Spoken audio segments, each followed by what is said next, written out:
Greetings, outcasts, free thinkers, narrative questioners, dot connectors, and genuinely open-minded and outright curious inhabitants of whatever realm we exist in at the moment. You are about to embark on another free first-hour episode of The Melt. If you find yourself wanting to dig deeper and have the desire to join the conversation during our monthly Melt meetups, you might want to consider becoming a monthly subscriber. For as little as 3 lousy Babylon hokey-pokey tokens per month, you can have access to full-length, early, and exclusive episodes. Just visit patreon.com/themeltpodcast or click the link in the episode notes to set the process in motion. It's simple, painless, and very well might make you feel tingly inside. So without further ado, please enjoy the show!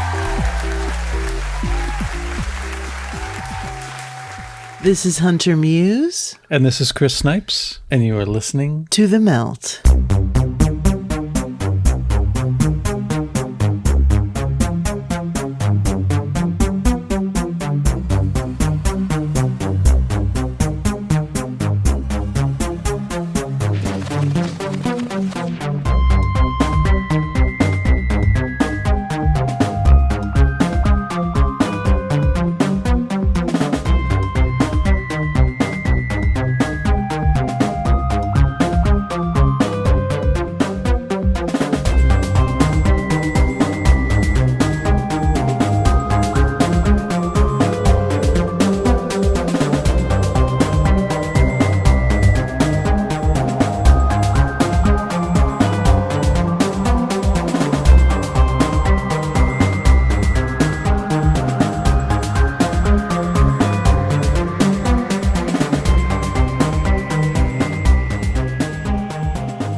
Once one realizes that everything is interdependent and that all things, people, and situations are inextricably woven together, it's hard to not start seeing how things are connected and on how many levels. I think that any curious investigator on some innate level grasps interconnectedness. In a world that is being portrayed as increasingly fragmented, this still remains the case. Irregardless of whether or not we realize it, our thoughts and our actions affect those around us, which then affect those around them, and so on. This is what the ripple effect is. This is also the stuff that fuels a synchromystic as it clarifies the big blur that permeates all of existence. What I mean to imply by the big blur is the concept that there are no definitive boundaries between anything we can or cannot point a finger at. Any division that we perceive is an illusion, because even at the microscopic level, the molecules that seem to give us form aren't even touching. So, obviously, the same would go for perceptions of other levels of what we call reality. Realizing this can free one up to come at things from a unique perspective that's not tethered to any particular narrative. One of my favorite synchromystics is today's guest, Michael Wann. He is the purveyor of Susquehanna alchemy, where he conducts walking tours of the Susquehanna River, makes starboards, and does astrological charts.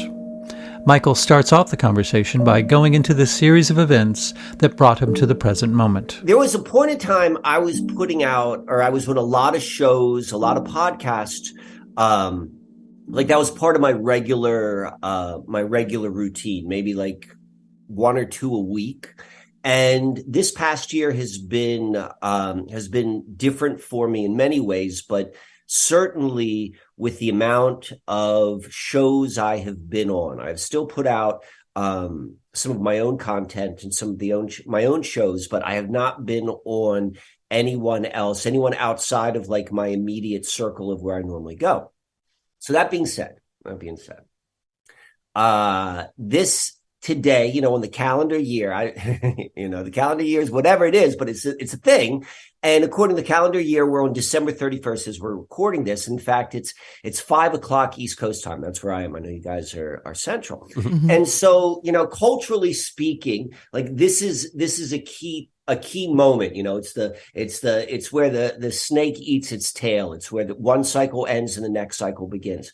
So all that said, like I'm really The reason I wasn't on other shows is because I wanted to take a break from it, and now it's coming back. And this is really fitting for me, and I'm grateful. I'm grateful how this unfolded. We were supposed to speak about a week ago or 2 weeks ago, and that didn't work out. And how this came out is just perfect. And Fantastic. That's a nice sort of introduction to the preface I'm about to give, Cool. which is like, that's how I like to navigate reality. Is one of the ways I try to get out of my own head is just by paying immense amount of attention to like timing and all those sort of things of the unfolding of life.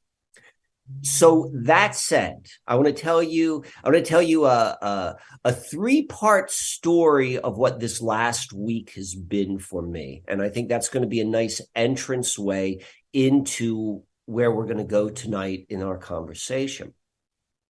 So you mentioned earlier before we started recording, I was asking for insight into your audience and the types of topics you guys discuss, just so I can speak accordingly. Sure. And your answer to me, Chris, was you said, well, Emily Moyer's been on the show. And I'm like, okay, that's all I need. And the reason I say that, and as you know, and maybe the listeners don't know, but Emily and I have been doing a regular show for, I don't know, like 2 years now. So that's where this story begins. So, Emily, we slowed down our regular weekly program, and now we record once a month. And that began right around the Thanksgiving time period was the last time when we were doing the weekly call. And just last week was the first time we reconnected since that conversation. It's the longest time that we've kind of like been apart from conversation. And she gave me some homework. Emily gave me homework the last time that we spoke in November. And she said to me, I want you to watch this show, Dark. It's a Netflix show. Mm-hmm. And I purposefully limit, almost like completely cut out any sort of like cultural chaos in my mind. Mm-hmm. So I'm thoughtful about the shows which I watch. I hadn't watched a show for a long time. I'm like, okay. And I watched it. I watched Dark for Emily. I didn't watch the whole season. There are 3 seasons of it, but I watched the first 2 episodes from season 1. And the reason why I want to bring this up, or the reason why it's important, and the reason why Emily suggested that I watch it, and just in case listeners aren't familiar with mine and Emily's show, we like to talk a lot about the idea of like time travel and the nature of reality and just those sort of things. So Dark is a show that deals with those topics. It's a topic of timelines and like all these sort of different things. And the reason why she wanted me to watch it was right at the end of episode 2 of season 1. And it's a German show. It's dubbed over in English, but they're also embedded within it are English subtitles. And right at the end of episode 2, a boy who's missing, whose name is Michael. It says his name, so you see that in the subtitle, or in the subtitles they include. And then the character writes down a German word, and he writes down the word for when, which is Wann, Wann. Wow. So my full name, Michael Wann, like appears on the show. It's like kind of like time travel character. Right. So it's like, you take whatever that you meaning into that. Like I note that, but I don't want to go too deep into that. But so I'm like, okay, so that happened. So that's story number 1. So that began last week. So story number 2,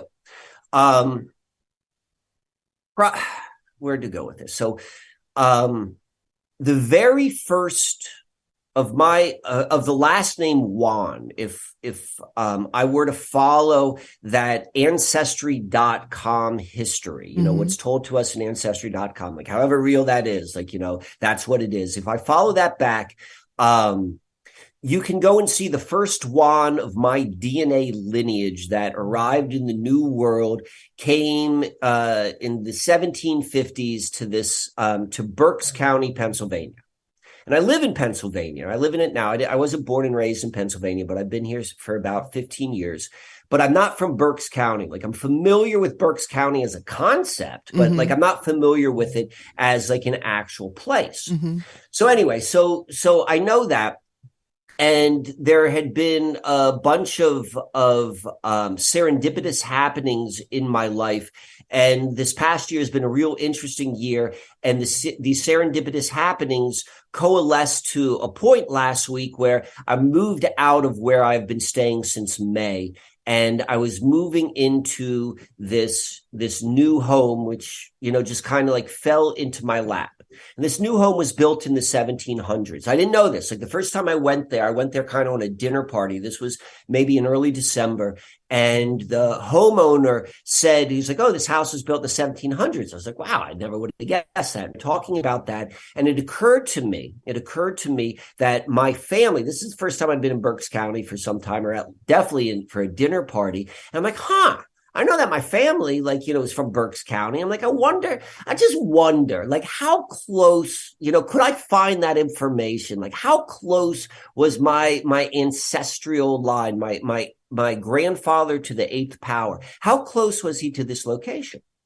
And so it was pretty easy to find. I went on ancestry.com, and they had marriage and death records, and both his marriage, so to my grandmother to the eighth power, and his burial took place in this town called Amityville, Pennsylvania, which turns out to be less than 5 miles from this house, which then it turns out that I'm going to move into this house. And so I'm like, okay, that's kind of strange. But where it gets even stranger is the signing of the lease was December 27th. And in the ancestry.com information that was shared, it says like the marriage date, and the marriage date was December 27th, 1766. Wow. So I'm like, okay, so I just so happened the serendipitous unfolding of my life, that I'm like in the same place. I'm in the same place, like literal geographical place, like less than 5 miles is like, where the lineage which eventually birthed me, and Michael Wann, that was the question which Emily was asking from Dark. So like that comes into play. So that was like 2 days after watching Dark. So we're starting to build something. So I'm just like watching this. I'm watching it from the sidelines. And when I say watching it, I mean my life. And I am back at the place where I was staying. I've since moved out of there, and it was maybe my second to last day. And I had a wonderful time there. And it was at a place in southern Lancaster County called Nome Countryside. I was the nomad in residence. That was my official title. And it's in a very rural part of Lancaster County. In fact, it's surrounded by Amish farms. And the road to get to Nome Countryside is actually like a connecting road, but it's unpaved, to give you an idea of how frequently it is used. And I like to sit on that road and just, it's for a variety of reasons, but one of the things I like to notice is the traffic that goes by. It's typically just like locals, and often it's Amish on the buggies, and it's just kind of like, it's a thing I like to do. So 2 days ago, after the Michael Wann, after the being in the same place on the 256th anniversary of my lineage's beginning in the New World, I hear this car coming up the road. And I'm sitting right by the side of it on this little stoop. And the car, it's probably like if I were to guess, like a mid-'80s Jeep Cherokee, when they still used to have the real boxy designs, but it's in like excellent condition. And it had wood paneling, like that 1980s wood paneling. I love that stuff. So I'm seeing it. I'm watching the car come up. Like, I'm already feeling all sorts of like warm and gooey nostalgia, because I like it brings back all of these like visual memories. And the car pulls up, and it's unseasonably warm. The week before, it was bitter cold in Pennsylvania, and then it was 50 degrees. It was 50 degrees. I'm sitting out there. The car is driving up, and then it stops. It stops right in front of me. Window rolled down. So I stand up and I walk over to it. And it's an old timer. The guy had like a white beard, and he had white hair, and he had it tied back into a ponytail, and he had kind of like a big belly. We're coming out of the Christmas time season, and I'm like, this is what the guy who is the department store Santa Claus looks like when the other 11 months out of the year. Yeah. Like, that's just like kind of what he looked like. So I walk over to him, and he looks at me, and I look at him, and he says this is verbatim. He says, "Are you lost as well?" Like, I mean, that's a real, and he said it like, I mean, it's obvious to me that, like, he's being funny, but I don't know what, like, he's being funny about. Like, that's a really deep question, right? Like, are you lost as well, brother? And it's like, but then also we're in the middle of nowhere. Are you lost as well? Could be all sorts of things. Right. So I look at him and I go, nah, I know exactly where I am. I'm feeling big in my britches right about that moment. And so he kind of nods his head. He's like, okay. And he says this to me. And it's funny because you guys are in Kansas. He says to me, well, are we in Dallas? And I'm like, Texas or Pennsylvania? Because there's a Dallas, Pennsylvania. Right. And he's like, Texas, of course. And I look at him and I say to him, I'm like, I think you must have taken a wrong turn somewhere around Missouri. Like, we're having this whole conversation is like unfolding, and so he nods his head. He's like, "Okay," and this is literally how it's happening. And I'm watching this unfold from like outside of myself. I'm like, this is a crazy interaction. And then he says to me, he's like, "Well, if I continue down this road, will this road take me out? Like, is it a dead end?" I'm like, "Oh, no, definitely. You keep on going." And I start describing where the road's going to be. I'm like, it's going to dead end and left and right. And he's like, whoa, stop. If you tell me where to go, I'm not going to be lost anymore. I'm like, okay, all right. I'm just kind of nodding my head. I don't know where this is going. And then he says to me, he's like, by the way, my name is Mike. Wow. And I'm like, I'm Mike as well. And then he says to me, well, I'm Mike Wann. What the fuck? So he says, I'm Mike Wann. And so my last name's Mike Wann. And I've always gone, like, the name Wann beckons nicknames. And I've always I've always had nicknames throughout my life. And Mike Wann is one of the nicknames which I've carried. So I look at him and I'm like, no, I'm Mike Wann. And he stares at me. He winks. And then he drives off. And so, like, that's what this last week has been, like, this sort of, like, Michael Wann, and then, like, the great grandparents, and then this, like, I don't know what that was. Like, and it could, and most likely, because I like to play the most likely game, but I'm going to go as deep as I can go. Like, that could have been a really, like, am I talking to a future version of myself? Exactly. Yeah. Future versions, whatever that was, whatever that is, like, that was the setup of this conversation which we're having right now. Interesting. For me, at least. And another layer I'll just roll gracefully into that is we're the ones that suggested to Emily that she watch Dark. I'll add one more layer. I'll add one more layer to this. Yes, please. So I'm moving into this house, and I'm moving into this house with a woman, and the woman and we haven't lived together before. And the woman who I'm moving in with, when we were introduced to one another, she thought my name was Mike Wann. And and we had this like kind of like joke, this clarification of like Mike Wann and Mike Two. And that's just kind of like part of like our history together. And the person who introduced us, we were at an event, and this guy was an elder within the Rasta community. His name is Ras Naeem. He was the one who introduced us to one another. And I just so happened to be holding like in my hand, like this is one of the things which he makes. He makes these copper ankhs with prophecy stones, cool. Whatever that may be. Uh-huh. And it felt like the right thing I wanted to hold, as we were having this conversation, as I was getting ready to set up. But I wasn't thinking about the whole Mike Wann and all that sort of connection. So you're absolutely right. Like we've got a closed loop here. Yes. We've got a closed loop in this conversation. I love it. It just seems totally apropos. It seems totally apropos. Yeah. Fantastic. Well, do you want to start going into your post-conspiracy theory stuff, or would you like Yes, to? let's go into that, Okay. because this is that what I just said was like the preface, and I want Okay. to touch that, use that as a touchstone, and what I want to use, or a touch point, and what I want to use it as a touch point too is just what you're mentioning. You when we started this when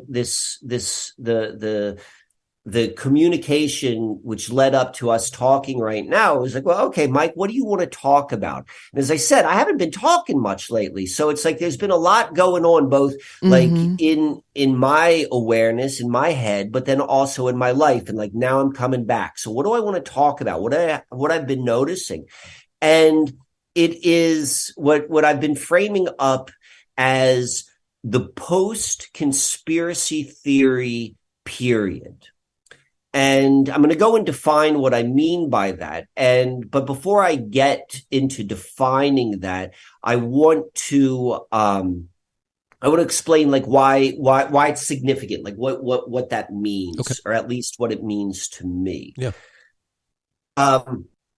There's been this, from my perspective, both in my life, the people immediately in my life, the people I interact with, and then also watching culture as a whole, there has been, ever since the Ides of March 2020, when the national health emergency was declared, like there has been really within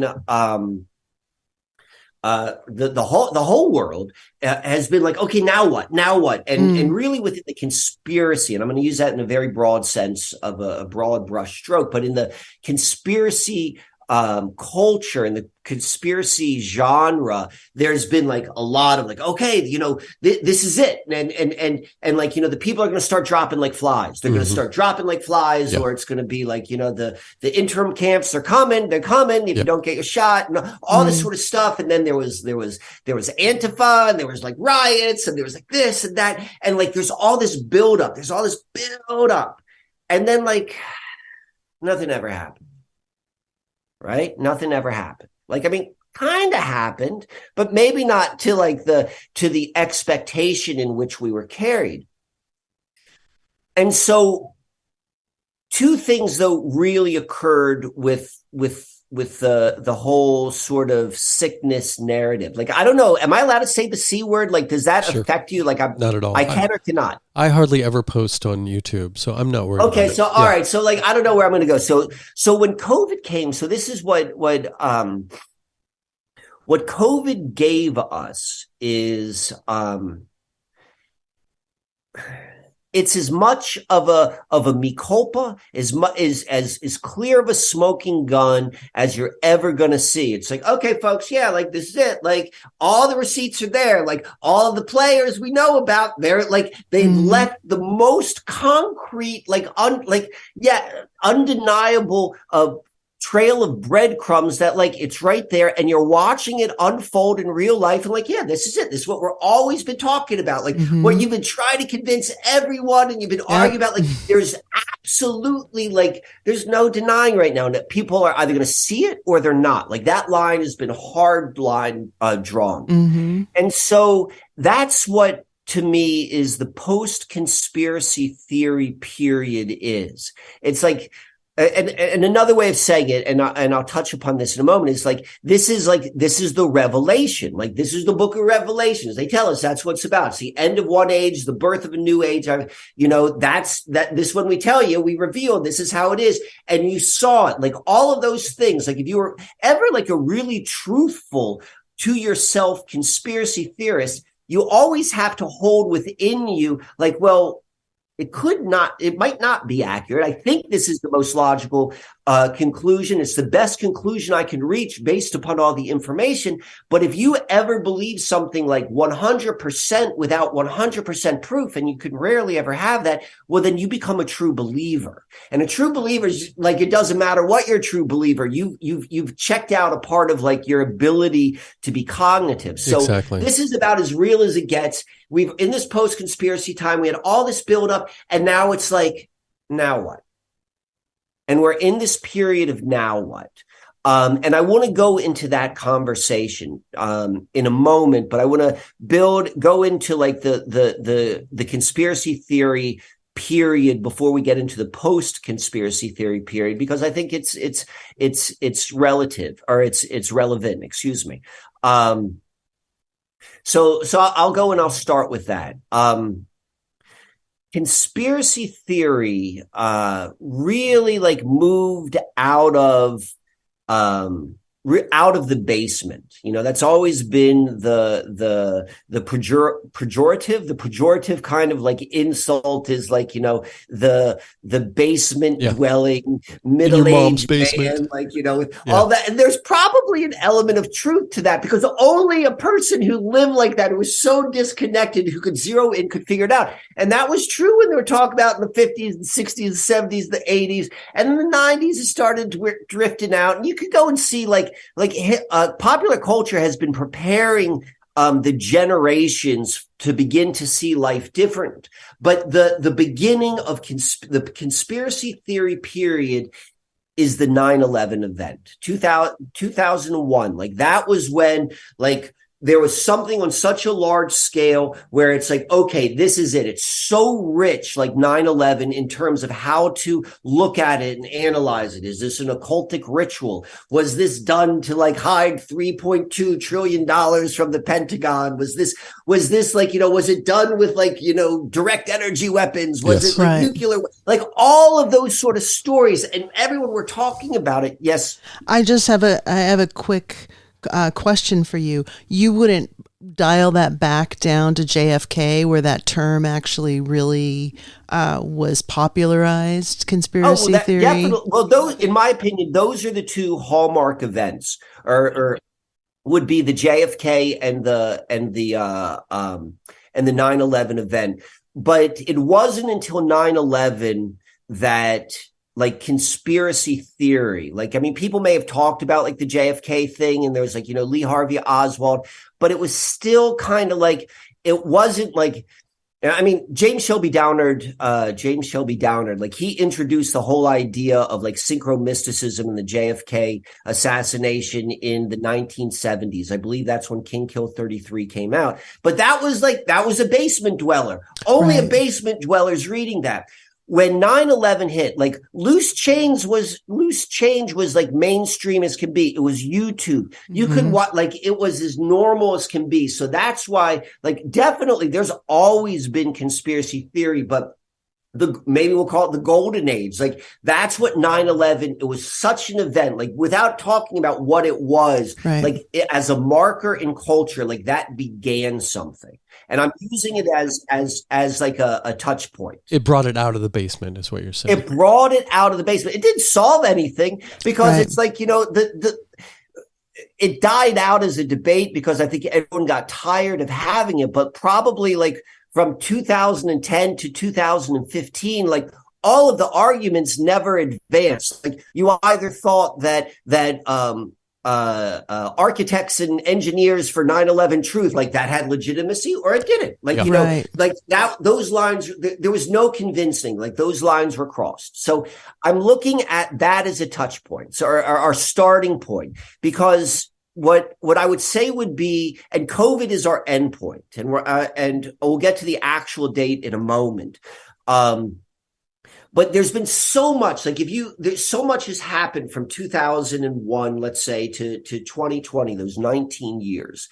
And if you go back and you look at whatever was like the hot topic of the moment, like, I mean, there was that shooting in Orlando for a while, it was like huge. And there was like shooting in Thousand Oaks. And there's like Aurora, that was a big one. But if I were to pick one to be my like kind of in between point, I would say, and I'll explain the logic, the most important, the most agreeable, it's subjective, but I think it's objective criteria for why I'm going to say this is the point we want to use. It's Sandy Hook.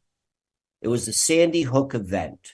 And the reason, I mean, there's all sorts of reasons why we could talk about Sandy Hook as being like, the like number 3, and it's a little bit different. It has a different flavor and feel and effect within the human psyche. And because all of this is like human psyche manipulation. It's the very fact. Do you remember when Sandy Hook happened? Do you know when it occurred? Mm-hmm. So the date was December 14th, Yep. 2012. And so do you remember what happened 7 days later, December 21st, 2012? It was supposed to be the end of the Mayan calendar, right? It was supposed to be the end of the Mayan culture or calendar. And that was going to be whatever that was going to be. Like that was another one of these, like, so we've got some pretty big buildups. We had the Y2K, like the buildup to that, nothing. You had the 2012 buildup, nothing. So like that's part of like so what happened when Sandy Hook occurred, like if you could just imagine this as like a regular person or even a conspiracy person. In fact, I think though those lines were crossed. Everyone who was on the left side of the fence of 9/11, as soon as they saw Sandy Hook, they're like, yeah, I know exactly what that was. And everyone who was on the right side of the fence saw, oh my God, I know what that was, you know.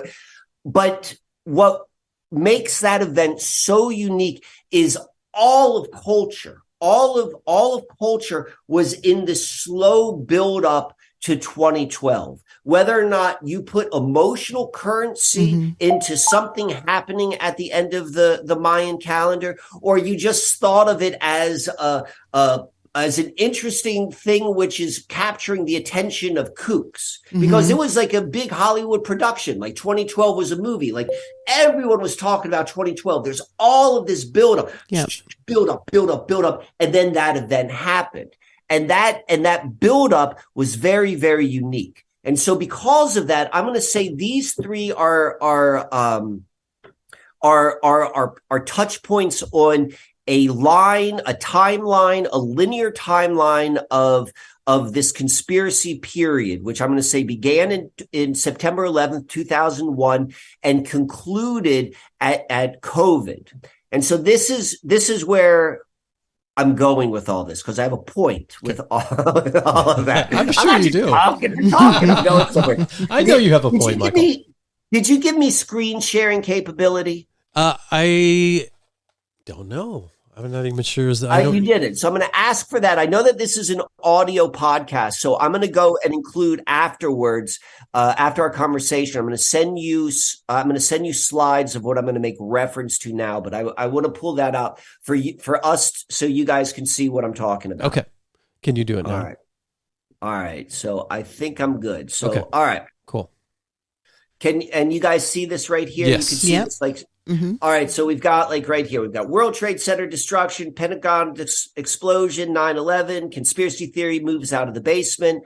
The conspiracy theory was too big of a pill to swallow by most, and 9/11 had so much like plausible deniability. Like people could really like intellectually say like, I don't think that happened. Yeah. Because one of the things that 9/11, and this is true with all conspiracy theory, why so many people are unwilling to go there is because the implications are right. if that's a lie, yeah. what else is a lie? Exactly. And then what can I stand on? That's a big pill to swallow. Oh yeah. So okay, so that's just describing the nature of being human, and this is like having an empathy and compassion for all human beings. So okay, now we got Sandy Hook 2014. This is when it happens. Time to the Mayan calendar, and then we've got COVID. So COVID, I'm going to give you the possibilities of our date markers. I'm going to give us 3 different possibilities. We've got October 18th, 2019. And that was when the, I forget what it's called, the event, the Johns Hopkins event occurred. Do you know what I'm referring to? Yeah. The 201. All right, when that occurred. Where is it? Right here. Event 201. Event 201. Yeah. So we could say that was when COVID began. We could also say March 15th. That is when the Ides of March, and that's when it became a national emergency. That's a marker. Or what we could do is use the first 01 COVID patient, or whatever word they're going to go and use that. So the reason why I'm bringing that out is because when we go and we look at these dates on a linear timeline and we see the number of days that occurred from September 11th to Sandy Hook, and then the number of days from Sandy Hook to COVID. And I'll tell you why it works where I'm going with this works with all three of those COVID dates, but it's the bullseye on December 1st. This is exactly on the golden ratio. The rollout between these dates is exactly the golden ratio. So I'm going to go and demonstrate why that's true. And then we're going to go and lean in a little bit as to why that's significant. Okay. So you can see right here, I've got like the day counter. It's 4,112 days from 9/11 to Sandy Hook. And then it's 2,543 days from Sandy Hook to COVID. Gotcha. And so we see right here, December 1, symptoms of the index case or patient 0 begin December 1 at the Hunan seafood wholesale market. Like that's Wikipedia history. So you take that, like I just use Wikipedia because it's a great cultural touch point. Yeah. So, all right. So here's our math. So you go and you divide. We look at this, and I'll tell you what the golden ratio is for those who don't know what that is yet, but we're going to go in and we're going to back into it. All I did was I divided that first number, 2543 by 4112, and it comes to 0.618433855, blah, blah, blah. So there's this thing called the golden ratio. It's also known as phi. And it's a mathematical ratio. In the similar way, most people know pi, P-I. I'm saying phi, P-H-I. But there are constants which are used for mathematical purposes. Pi is used for a circle or a closed loop, and phi is typically used for an expansion. But what we have right here is the golden ratio, the actual phi, like pi, which is 3.14 on to infinity.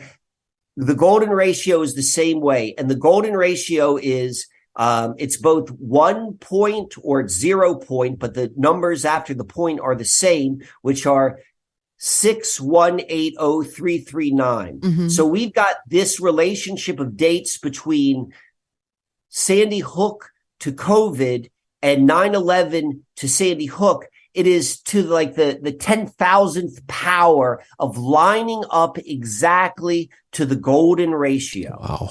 So you're like, okay, well, why do I care? Why do I care about this, Mike? All right.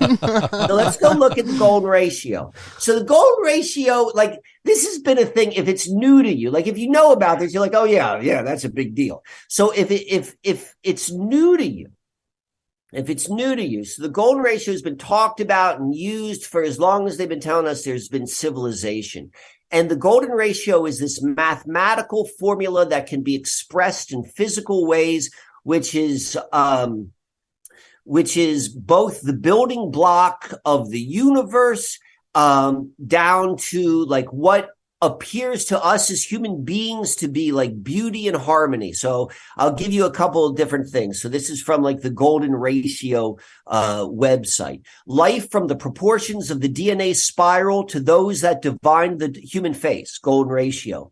Beauty, including human perceptions of beauty in the human face and in aesthetics of harmony and innate natural appear in any of the design arts from ancient architecture to modern day logos, golden ratio. Mathematics, including many ways that it can be derived, golden ratio. Geometry, golden ratio. Cosmology and physics, golden ratio. Financial market pricing, gaming strategy, golden ratio. Golden ratio is like everywhere which we see throughout our natural world. So now what we go and see, so we're going to bring this back to like, what does this have to do about this age of conspiracy theory? We can see that, we can look at for conspiracy theory from so many different ways, but the way we're looking at it from the actual events and the dates they occurred, it rolled out on the same fundamental mathematical building block. And so if for those of us who want to subscribe to like simulation theory, like there's your algorithm, like whatever the golden ratio is, that could be it. And those who want to go of us who want to subscribe to this being like, you know, a divine sort of expression, like this is the hallmark of the divine, whatever it is, this exists within our experiential reality. Our conspiracy, this initiation, which we all went through, like it is built upon that foundational level. And so I'm gonna pause in a moment where, after I pose this question, because I want to hear what your thoughts are, and we'll see where this goes. But this lends itself to this: now what? Where are we now? Because you're going to go and look at what I just said, and if you can grasp the significance of what that was, it's either that the hand. I'll give you three choices. So I'll give you three options. Maybe there are more, but I'm limited to three for our multiple choice discussion. So either that the hands that control reality from behind the scene are like, you know, this is how they do it. Like they understand the natural workings of this reality, and they're going to do their magic based upon it. So it lines in on that, and they sew in their storyline in there. That's a good possibility. Yeah. This is option number 2, but maybe it's actually 1A. The hands that control all of our reality, that dictate all of this sort of stuff, they're actually our friends, and they're doing it in such a way so that we can figure it out. And at the end of the day, none of the shit really matters, and this is the way that we all learn it. You know, that's a possibility. I'll go with that. Or maybe this is just natural. This happened, like however these events happened, and maybe none of them were conspiracies. Maybe they were just unique events that just happened in life, and they just happened to unfold on the flavor of the golden ratio, and all of the other truths are there as well. No matter what, it happened. And so where we are, like particularly like me and you and all the people who've been kind of like following along for this past 20 years, and we're finding ourselves in this like now what position. You know, this is where I want to begin our conversation. Like, now what? Like, all of that's been done. All of the proof is out there. Now what do we do? That'll be my first thought. Do you have something to launch into, or otherwise I will? I'm echoing. Trippy. Well, I will defer to you because I'm still formulating digesting my all of thoughts. that. Well, as far as the three options are concerned, I think the conspiratorial side of me would react to number one being the case, where there's a certain rhythm to nature, there's a certain sky clock that we can tack events to, and that have, there's vortexes of energy that. Vortices, I guess, would be the plural of that. Vorti? Is vorti a word? God, I want to use it. Vorti sounds like the ambassador to the Andromeda galaxy. I am Vorti. Klaus Schwab. Exactly. So yes, and so that would mean these people in positions of power would be taking advantage of these moments in time to utilize them to their advantage. But as far as number 3, I don't think number 2 is on the table, for me at least. Number 3 is that they happen naturally, which I feel may be more accurate in a sense, because sometimes I really have a hard time thinking that these higher-ups have the wherewithal to coordinate and choreograph all of this stuff as gracefully as they do. I mean, gracefully maybe is not the right word for that. So maybe it's more just they're just as subject to the rhythms of the universe and to these vortices or vorti of energies and frequencies as the rest of the people who walk around being oblivious to the rhythms of the universe and the fact that they co-create reality just as much as anybody else does. So I'm between the two extremes on that one. What's your take? Well, I think people are dropping like flies, and I think there's so much cognitive dissonance with people who kind of just go along to get along, that they're not really wanting to connect the jab with people dying, and then the number and the amounts of people that are dying, I think, are being suppressed. So I think that there's probably a lot more death that's happening. People are having all different types of health issues, and they just don't want, it's the same cognitive dissonance as with 9/11, where they just don't want to put the pieces together, because then it makes them complicit in this lie. It makes them have to take responsibility for the fact that they urged family members or they urged themselves to go out and get the jab. So I think there's an element there that's interesting and kind of needs to be addressed. I don't think that this is natural. I don't think that it is part of some natural cycle that's happening. Where I get confused is, why don't they just fucking kill everybody? Like, why don't they just go, if these these predators are so powerful, why don't they just go through a town and just blow everybody away? Why don't they set off a nuke? Because that would just be one blast of energy. To order to continually harvest energy, you have to be alive and creating it. Right. But I think that really goes down to intent. Like, what is the intention here? Is this to keep people in a fear state, to keep people in control, to keep them in this ant farm?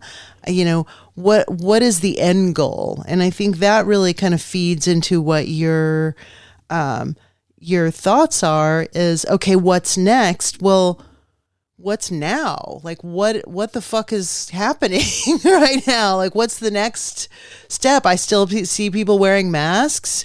There's still advertising jabs. There's still, look at what's going on in China. There's a lot of the control mechanism that is more deeply entrenched and has been bolstered by all of these events. So I think I love the way that you put these pins in these 3 specific events, because in some regard, I think these 3 specific events were used to create and develop the Patriot Act, to, really focus on gun control with Sandy Hook, like, guns bad, lone gunmen. It feeds into this idea of these predators having more control over society and the culture. And so I just don't understand the slow slog. It seems like if they wanted us all gone, they have every capability, they have the military, they have every capability possible to turn us into a China.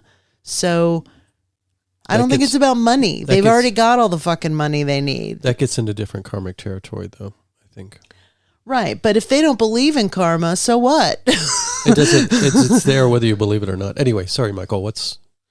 So I'll tell you, it was a little bit of a rhetorical. Like, when I asked that, I at least to myself, I'm being rhetorical. Sure. Because there's always like, nothing ever changes is kind of what, like, I mean, certainly to your point, like, there's like slow turning of a boat and things are always changing. Mm-hmm. So along those lines, like, it's changing, but like on the bigger picture, like, nothing ever changes. There's always a boogeyman in the future. Mm-hmm. There's always like something to be like, okay, well, when that happens is when. And so when I ask what next, I'm asking that to our community. And who's our community? The people who've been like on this boat for a while. We've been on the lifeboat for a while. And so it's like it's been done. Like they like, this is it. Like, you're either like, the people are going to see it or not. And whether or not like you see it, that this is really how the world works. Like, there's an entire program that's been planned out for 200 years, which everyone's just like stepping in, like the QR codes and all of that. That's all friggin' true. The what next is this. And this is where I want to go with like what conspiracy theory is. And then we're going to get a little bit deeper as to like maybe even the nature of reality. Okay. Can we go there? Absolutely. Please Fuck do. yeah. All right. So at the end of the day, the answer to the question is like, well, whatever story you tell yourself, whatever story you internalize, and this is just how human beings work. It doesn't matter whether the story's true or not. Like, that becomes your life. I told you a story of like 3 things. I watched a friggin' TV show, I bought a lease, and I talked to a kook, and I tied it into this mystical sort of thing. And it's like I'm not like saying whatever Mike chose to go and put his value on, like, guess what? Like, that confirmed, or like, that was it. That's how we work. And that's the nature of experience, or the nature of the human experience, at least. So if we go and we look at conspiracy theory from like the most general sense, like not the sense in terms of like, getting to the bottom of it, but more so of like, what is it? All conspiracy theory is a reframing of narratives, of a whole bunch of stuff that like really don't affect you so much. Like maybe in the future, now that you have a point of reference, but like it changes the way you see reality. And every single person who's gone through that initiation, who is like, I once believed this is how the world worked, they found out all this other shit. Like, the world doesn't work that way. Like, there's a small group of people who are raised by parents who are like, listen, I'm going to tell you from the get-go, son, this is how the world works. So that person never went through it. But for like the regular folk, like, you go through that. When that change happened, you changed. And what changed was your inner world. Everything you saw, and this is like the most general way, like your life changed. The decisions you made, like, this is what I'm going to do. Like, it changes life. It changes your inner world. And this is because what conspiracy theory is, like this period of conspiracy theory, is a consciousness exercise. Because all conspiracy is it is a reframing of one's inner world. And the inner world is all that matters. It is the most foundational thing for all of this. And I want to go a little bit deeper into like how I'm going to, the framework or the model I'll use for the nature of reality. But to look at this time period, like if we can begin by looking at it as an initiation, every single person who's gone through it, every single person who has like gone down 1,000 different rabbit holes and is like, looked at the ambassador from the Pleiades, or like, who's gone and looked at every possibility of all of these things we would never know would be factual or actual or not. Like, those are exercises of breaking down and building up new ways of your inner world. So, all right, why does that matter?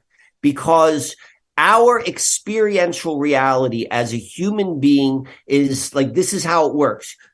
You got an inner world. Your inner world is made up primarily of definitions and meanings. Like, it's like comes in from all sorts of different things. And then there's an outer world. And then the two are linked, and things happen, and you interpret it, and you go and you make choices because of it, and like things happen. There's an element unexplainable about this. But so like when we realize like that's the nature of the human experience. When I say that, I'm not defining where we're having the experience. I'll go and say, and so let me go and define these 3 things, and I'm going to pause for a moment and ask for and give you opportunity to reflect or to clarify. Sure. I'm going to define, these are the model I'm going to go and use. So we have what I'm going to call baseline reality, which is, in the most general sense, it's the natural world before it's named. Okay, as soon as we begin naming it, we begin creating false reality.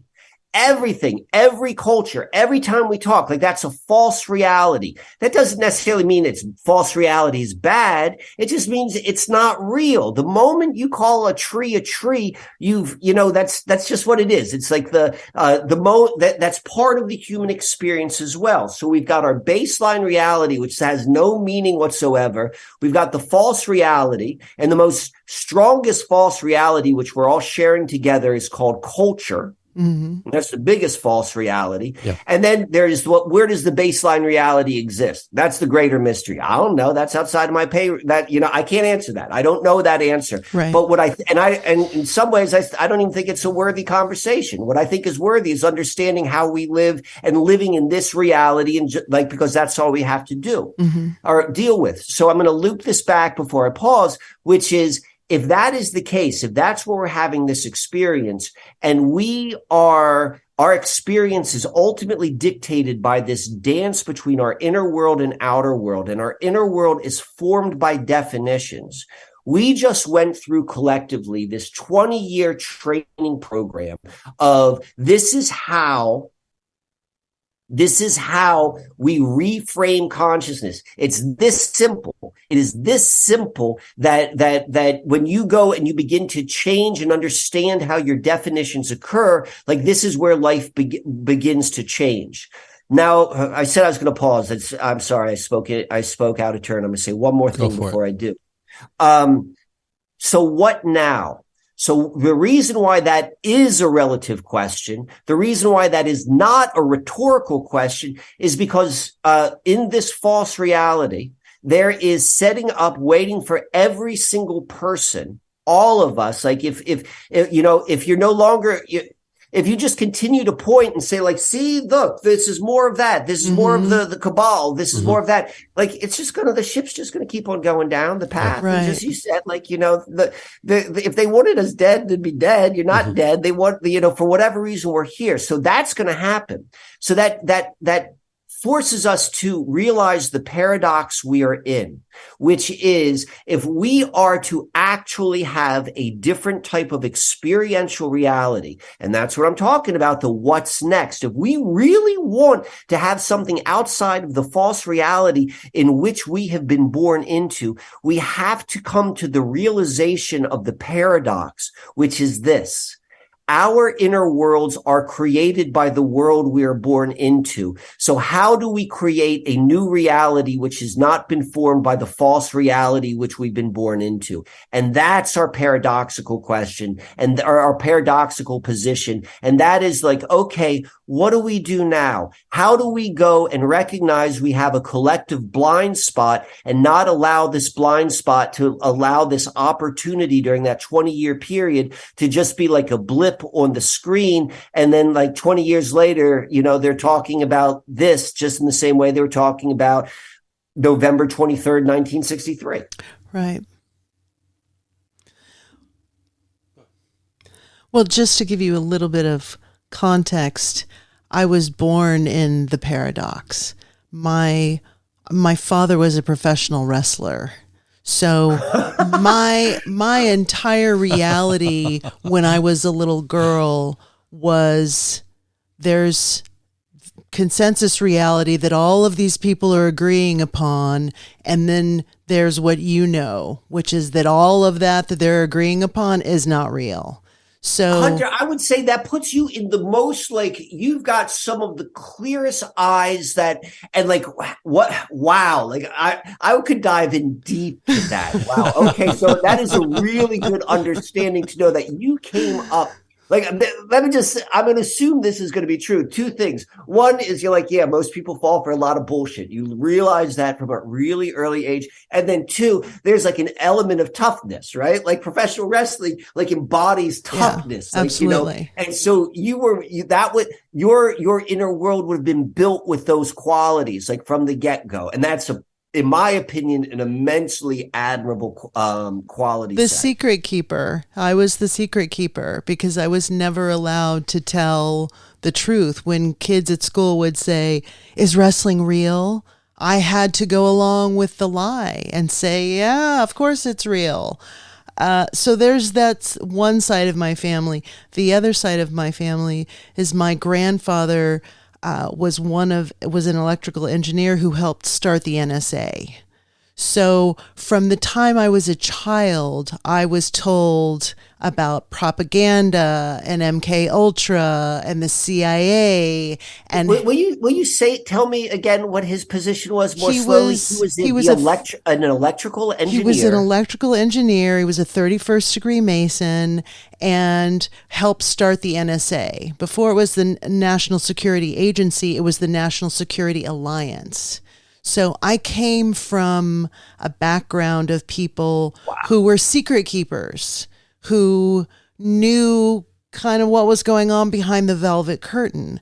So as I have grown up and I've observed these events, it's been so interesting to observe other people. I went to 13 different schools. I was always the new kid. So I've always had kind of a 30,000 foot view on the world. I could see these things happening before they happened. And there's a mythology of someone who sees the truth but isn't believed. And that's the best narrative for my life, is that I would witness these things and say, hey, don't you see what's fucking going on?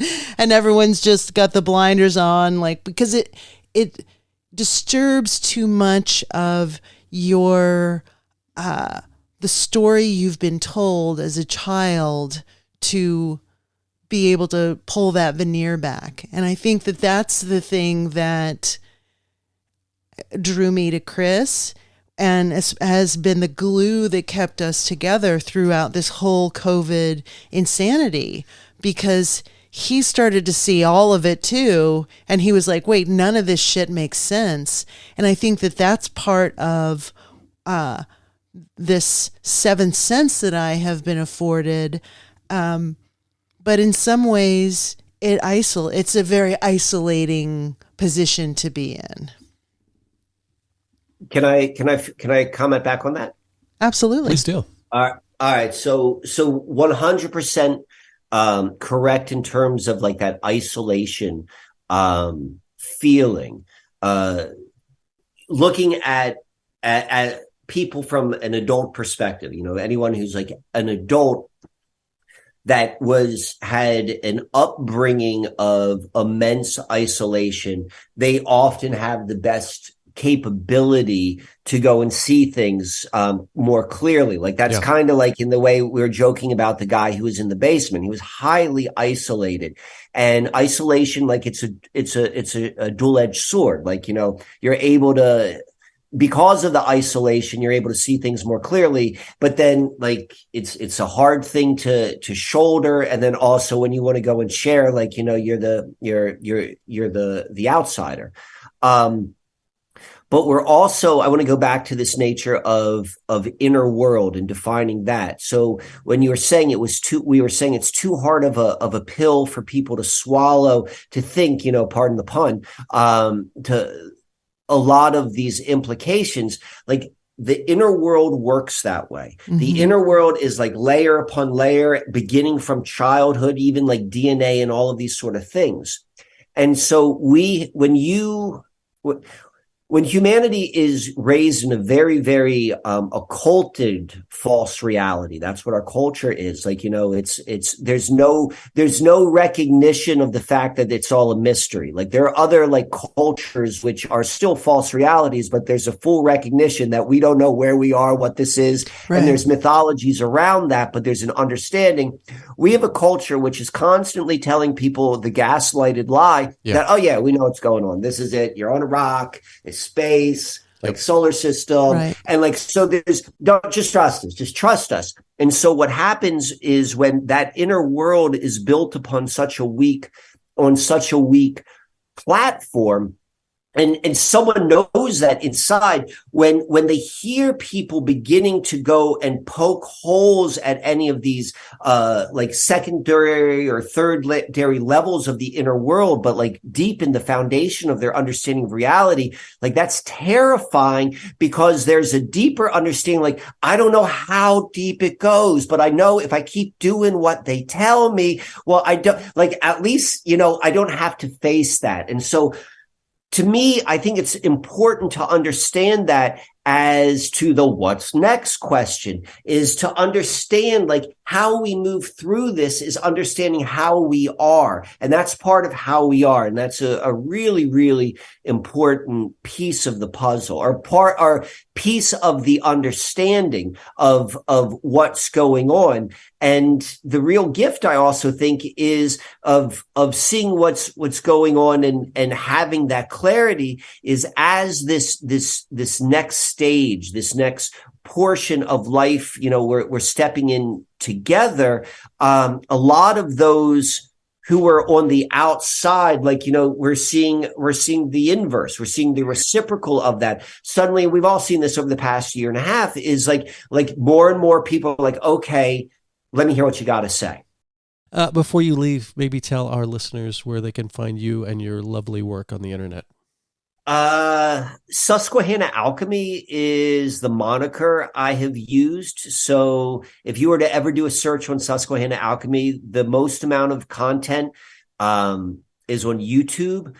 In my opinion, probably 2 years ago, really the beginning of COVID, I put out a lot of really, really good stuff. Hijacking Reality, that is on there. I think I still have the original Susquehanna Mystery presentations.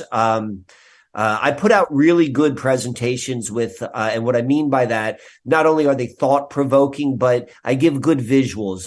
I'll bring up a lot of ideas which might sound far fetched, but when I show you the receipts, you see the receipts. So that's a good place to go. Okay. Instagram, Susquehanna Alchemy. But the truth of the matter is I took the year off. I took 2022 off. I'm still figuring out how I want to reintroduce myself, because I walking that line of being on the AI machine. I'm still not solid within myself on what that looks like. So Sure. That is, I don't put out a lot of things anymore. Mm-hmm. And that'll probably change, though. How I will put it out, I'm not certain, but it will be definitely in a different way and more thoughtful. Okay. But that being said, anyone who wants to, one, who's interested in Starboard, or two, any sort of one-on-one sessions, one of the things which I do is I reframe people's stories, and not necessarily for the sake of this is your story. Mike knows the answer. I'm going to go and take everything that I've got a pretty in-depth intake form where I ask all sorts of questions, and I'll look at someone's chart, and then we'll have a conversation. And what I think I do very well is I'm able to see patterns which a lot of people don't, and I'm able to reframe them in different ways. And so those sessions, I took that year off as well. I'm going to begin doing that. I'll give you my email. Okay. And right now, that's probably the best way. If anyone's interested in having that done, they can contact me, and I'll tell them all the details, what it costs, and all that sort of stuff. And I've got an open book for 2023. So now's a good time to go and sign up. Cool. Well, we'll put that in the episode notes too. I love it. And I feel honored, since you haven't done much of this throughout this year, that you chose to do this with us. So very much honored. Thank you so much for coming on. Wonderful to meet you. I've been following you, I think, ever since maybe was the first podcast that you really went on, THC. Okay. So that's I've been a while. That was. And I was impressed then, and I've been following you ever since. So it's great to finally be able to speak with you and interact with you. So this was a lot of fun. Thank you for that. This was I love the opportunity to go and like talk and to meet new people and to hear your feedback and your thoughts. And this was a great time on my end as well. So thank you. Fantastic. And, you know, and spending our New Year's together. Yes, exactly. Oh, and what's the pug's name? What's the pug's name? Christy, what's the pug's name? Chance. Chance. I love it. I'm going to whisper this because I want it to be outside of earshot. I refer to him as Stinky, but that's really not cool. Oh, just between you and us. And just between me, you, and everyone who's listening. Exactly. I love it. Chance. All right, Michael. Have a happy new year, and I'll be in contact when this comes out for sure. And I'll get back to you about the Twin Peaks project. All right, fantastic. Thank you so much. Take care, great brother. to meet you. Bye-bye. Farewell. Likewise. Starting with a laugh again. Oh, always. That was awesome. Yeah. I love Michael. He's very playful and highly insightful. Yeah, I was very impressed with his math skills. Yeah, no shit. And connecting phi and pi and, those three events. That's the kind of conspiracy theory that I can really sink my teeth into. That was amazing. It makes sense that him and Emily Moyer are tight because they're birds of a feather, to be sure. And it would be great to rope him in on the Twin Peaks project. Man, my voice is really going. Can you say most of this? I like it. It's breathy. Hey, hello. Like Barry White. So we talked about some interesting stuff in the second hour, which I'm into. Like he mentioned the starboard again, and talking about natural astrology versus common or cultural astrology. That was super interesting. The Susquehanna mystery, Susquehanna River. We talked about Kobe Bryant a little bit, touched on that, which also was super fascinating. I would really love for Michael to do my chart and just get his take. Yeah, my chart too, and a group chart if possible. A couple chart. Yeah, like a combination combo platter. No, it's called why can't I think of comprehensive? No, that's not it. Just a couples chart, isn't it? Yeah, sure. Like a couple skate. And besides that bit of the Michael Wann episode that I played you yesterday or day before yesterday, this is your introduction, right? I may have heard the higher side chats eons ago. I feel like I have heard him before. It resonated with me as being familiar, the Kobe Bryant thing. I think on a road trip back from Texas, I listened to it. I think that was kind of my entree, if I'm correct about that. Yeah, there's something that I'm really drawn to. Whatever animates Michael Wann, I'm compelled by. Like, as I said, he seems like a very playful, curious soul, and that resonates with me. I think when you're exploring this territory, which can tend into the dark woods, it's easy to become sort of embittered or heavy, or it just can weigh on you after a while. But he keeps it light and frolicky, and there's a sense of wonder about it, and that's the way that I come to it. Yeah, I think that was one of the things I was trying to touch upon, is that when you are born kind of out of consensus reality and you get a sense of how indoctrinated people are, it's extremely easy to approach life with a sense of egotism and maybe even a bit of narcissism, like, oh, I've got this all figured out. Like, I know what the fuck is going on. And I think that's a dangerous place to live, because it is extremely isolating to be in that headspace. Absolutely. And so to, be able to understand how important it is to be humble, and I would say that's been the greatest gift of the whole COVID situation, is that it's moved away from the JFK assassination, where there was this collective trauma that happened in the United States and an innocence that was lost, from every angle and every aspect of what people call reality. And I think that in this situation, the stakes were so high that it's easy to get really, really fanatical about it and kind of lose perspective about your point of view when you are kind of against the jab and against all of that shit and against going down that road. And so, some people I really, really love and really care about have been jabbed.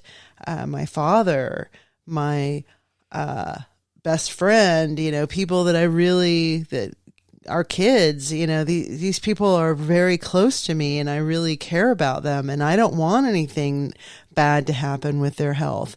And so I think that has humbled me because it's not just like, oh, that person over there that I don't know, that I'm not really involved with, and it doesn't really matter in the grand scheme of things if they get hurt.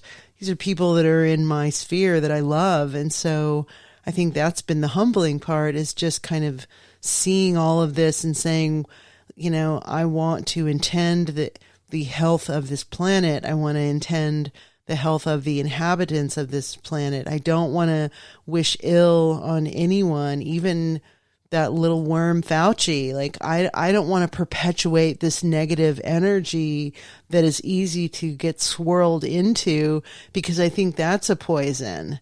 And I don't want to buy into that poison.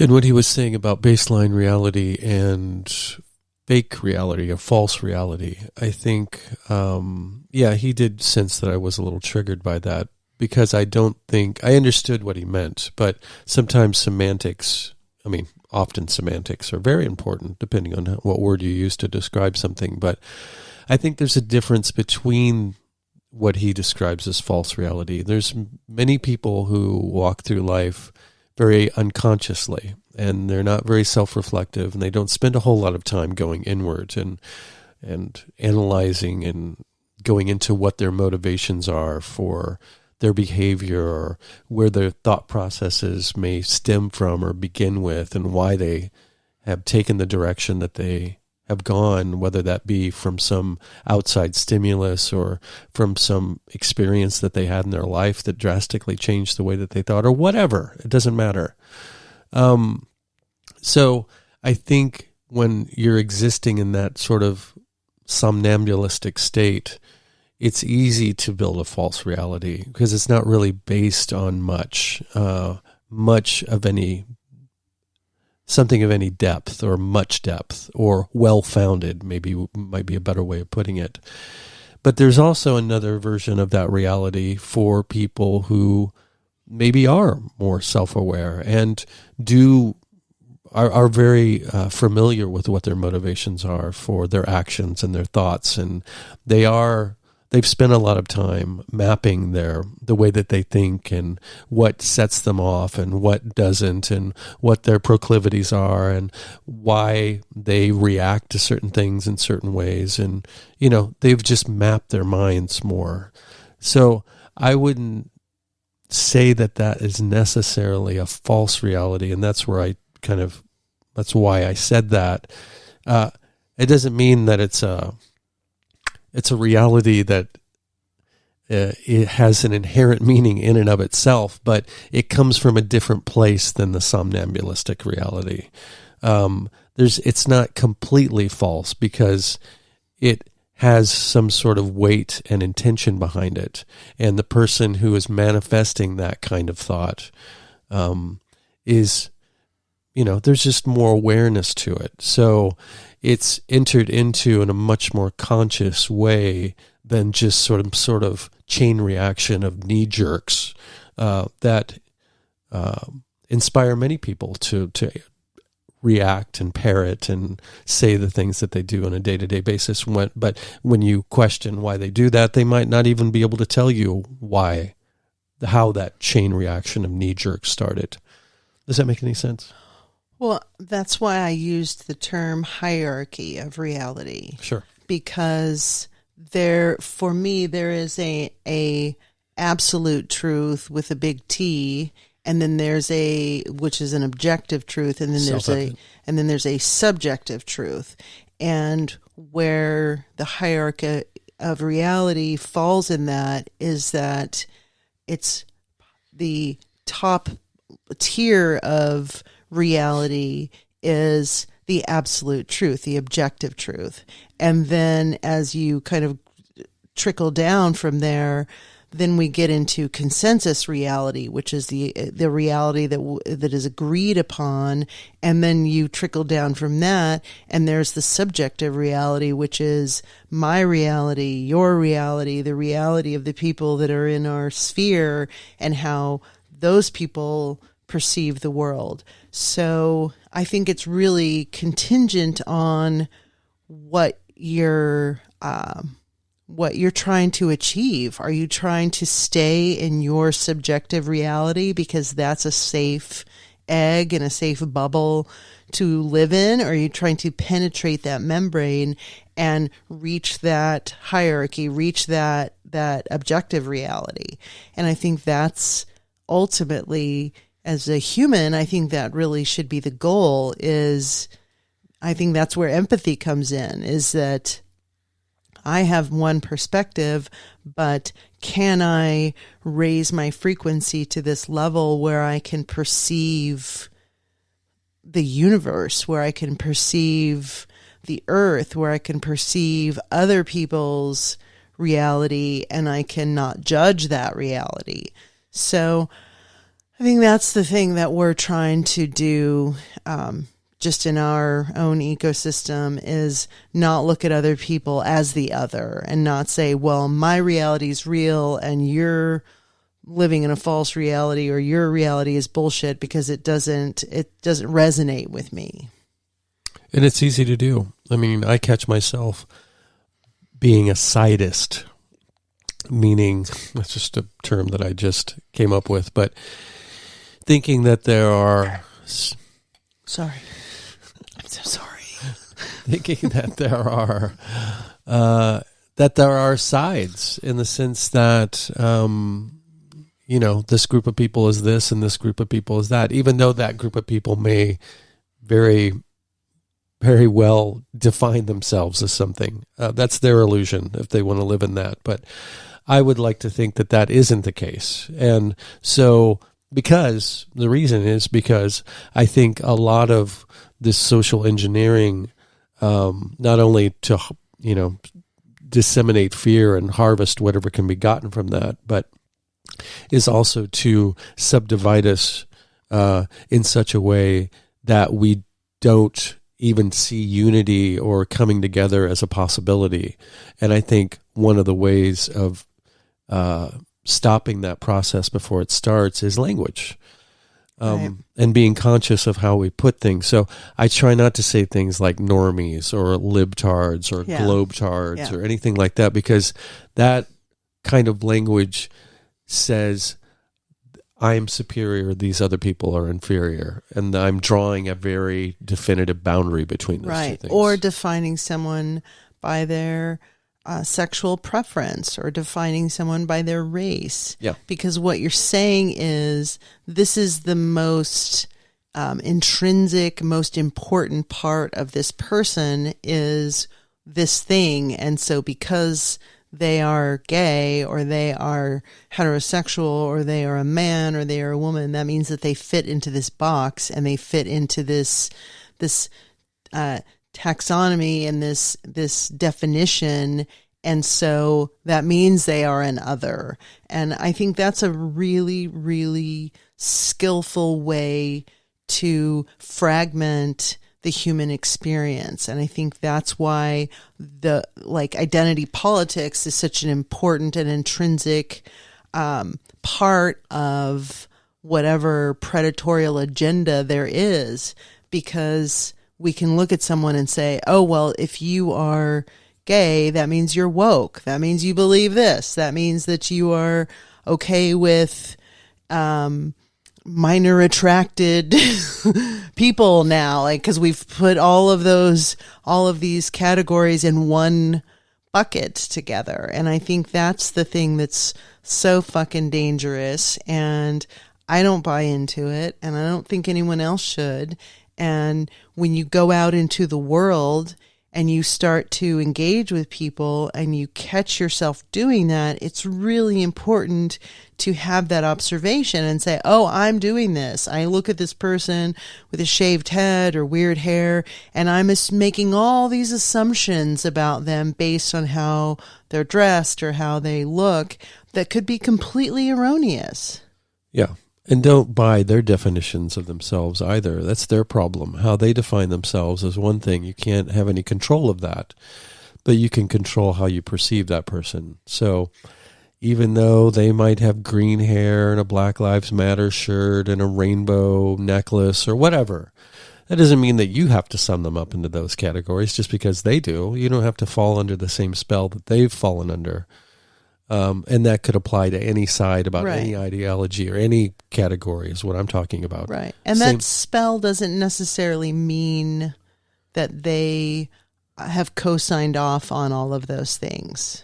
That can be virtue signaling. That can be they like rainbows, or you know what I mean. We can't assume anything. Virtue signaling is sort of co-signing, I think. Right, but maybe not. Maybe it's just the going along to get along thing. Perhaps. Maybe it's just this is what I think I'm supposed to do. Then that's just co-signing on something different. Yeah. Yeah. Different. That's co-signing on something different. God, that mixed with the way my voice sounds, I could run a bait shop right now. Did I just categorize somebody there? That sells esoteric books, though. Do I sound working class? That sells esoteric books in the back. There you go. Along with worms. And a bathhouse for gay black mimes. Yes. Oh, okay. we could go all night with this. We would on and on. We've got the fuel of fire. But we got pizza to eat and kids to hang out with. We've got a New Year's Eve to celebrate. So that's right. The Gregorian calendar. It's like, what was that strange pronunciation? Chaos? Chaos. What was that in? It was the guy in the Are You Being Served? The maintenance man. Oh, yeah. The maintenance man whose makeup is supposed to be making him much older than he actually is. But he looks like he's in disguise. Interesting. Yeah. Okay. Anyway, thank you all so much for listening. I know you enjoyed it because it was Michael Wann, and he's very entertaining and has such a fantastic way of connecting the dots. And we will definitely have him on again, at least for one astrological episode, but I foresee many more conversations in the future. Absolutely. If you would like to get a hold of us to recommend guests, praises, criticisms, casserole recipes, we seriously are thinking about putting out a book. But it will only have one recipe in it, and that's my tuna casserole recipe. That'll be the first page. Otherwise, why would we ask other people? It'll just be a one-page book. That would be more of a pamphlet than a book. Exactly. It'd be a leaflet. Yeah, what are those little religious rectangular? My God, my brain is out of it. They're tracts. What are they called? There's a name. They're usually yellow, black, and white. You know, I have no idea what I'm talking about, do you? Often they were left on toilets. Yeah. But you don't know what they're called. Toilet protector. No, you don't know what they're called. Anyway, the Melt podcast at protonmail.com or hunter-muse at protonmail.com. Happy New Year. Happy New Year. Many blessings for 2023 for all of us. Although it would already be 2023 by the time this comes out. And we can still bless people. Of course we can. Yeah. Thank you all so much for listening. It's been a fantastic 2022. Yes. Thank you all for your support. Yes. And we're just going to keep getting bigger and better this next year. I have high hopes. So take the ride. Jump on board. Yeah. And even if we don't get bigger, we're always going to get better. Well, bigger doesn't necessarily mean likes or followers or anything like that. Yeah, bigger energy-wise. Yes. Exactly. All right. Much love to you all. All right. We will talk to you soon. Stay tuned. Yeah. Ta-ta. To hear the full-length version of this episode, get access to exclusive and early episodes, and participate in our monthly Zoom meetups for as little as $3 per month, just click the Patreon link in the episode notes or visit patreon.com/themeltpodcast. Contributing financially will help to make this podcast my full-time gig that I can devote more time to and allow me to create more content. Other ways of contributing would be giving us a favorable review or rating wherever you get your podcasts, subscribing to us on YouTube, spreading the word wherever you and your tribe congregate, or just by sending us your positive thoughts and intentions. In a quantumly intertwined and holographic multiverse, these also go a long way. Thank you.